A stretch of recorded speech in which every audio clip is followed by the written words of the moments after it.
to hiring, how do you ensure new voices are integrated rather than silenced by this is how we do it? The day-to-day, you are not there. So it's not on the employees today to make sure that their voice is heard. This is on the leadership team, how well your leadership team is actually accommodating those talents on the workplace.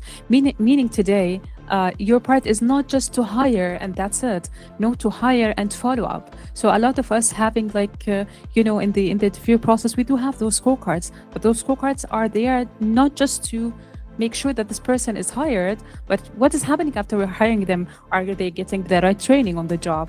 Are they actually being engaged in the workplace? Are they being heard?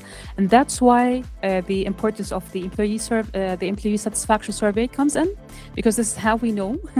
So basically, I think check-ins for the 3 months and the 6 months would be great. So we understand, okay, how you are feeling. Have you got the right training? Can you tell us about one moment that you were pleased about, what we have to do in order for you to be, for example, happy with what you are doing? So those check-ins really are really important, because again, we are not present in the day-to-day, so we don't know. We have done the job, but we have actually to understand how we are preparing our leaders for that, and how we are actually having those communication with the employees. So I hope that helps.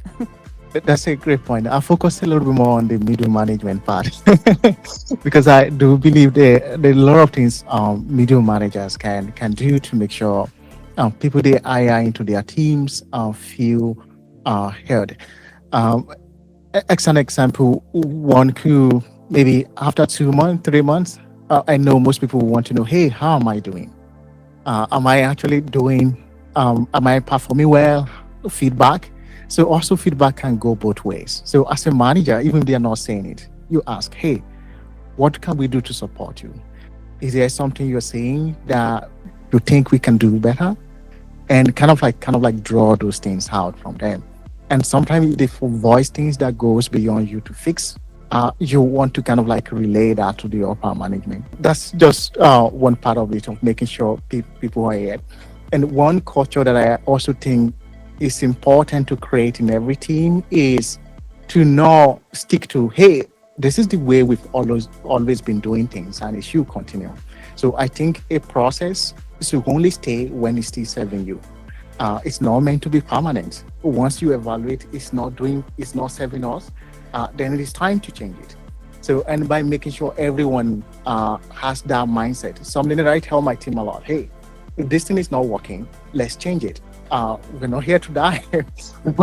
If it's not serving us and there is a way we can do it, let's just change it. And by creating that culture as well, we make sure people will not be afraid of change. And at the same time, by drawing this out of new people as you provide them feedback. I'm a big fan of documenting this stuff, and I still see the need that if someone new comes to the team, maybe they don't feel so drawn to those processes because they were not there when they were created, for example. But I think it still should be helpful for them to understand that these are the processes. Probably there's a reason why we came up with them. Should be definitely part of the onboarding. But then I wanted to also comment on the other part of the question. So like, what do we do not to silence them? Definitely being open to feedback. I really believe that newcomers have a very unique, fresh perspective on the processes, also on the product. So I really feel like there's a lot of value in just listening to a lot of feedback, especially in this critical period right after hiring, both in terms of how do we make sure that this person understands how we work, what are the rules of the game, but also any critical feedback from this unique perspective of a newcomer.